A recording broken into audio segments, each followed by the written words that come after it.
সর্বশেষ বিশ্বকাপ ফাইনালের পর আর্জেন্টিনা ফ্রান্স ম্যাচ মানেই উত্তেজনা উত্তাপ। এমনকি নিজেদের ম্যাচের বাইরেও বিভিন্ন সময় বিতর্কে জড়াতে দেখা যায় দুই দেশের খেলোয়াড়, সমর্থক ও কর্মকর্তাদের। সর্বশেষ কোপা আমেরিকার ফাইনালের পর উদযাপনের সময়ও এই চিত্র দেখা গিয়েছে, যার ফলে গতকাল রাতের অলিম্পিক ছেলেদের ফুটবল কোয়ার্টার ফাইনালের ম্যাচের আগেও দুই দলের মধ্যে ছিল উত্তেজনা। ম্যাচ শুরুর আগে থেকেই ফরাসি দর্শকেরা দৌড়াদৌড়ি দিয়ে থাকে আর্জেন্টিনাকে।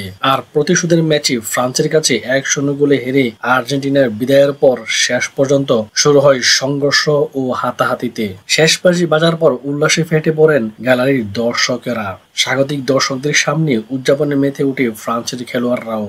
আর্জেন্টাইন সংবাদ মাধ্যমের দাবি, উদযাপনের সময় ফরাসি মিডফিল্ডার এলজো মেলোট আর্জেন্টিনার বেঞ্চে লক্ষ্য করে চিৎকার ও অশ্লীল অঙ্গভঙ্গি করেছেন। এমন আচরণে তাতিয়ে দেয় আর্জেন্টাইন খেলোয়াড়দেরকেও।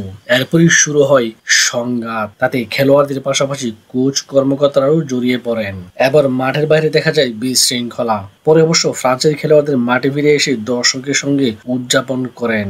খেলোয়াড়দের সংঘর্ষের সময় উত্তেজনা ছড়িয়ে পড়ে দর্শকদের মধ্যেও। তবে পুলিশের সতর্ক অবস্থানের কারণে পরিস্থিতি আর মাত্রা ছাড়িয়ে যায়নি।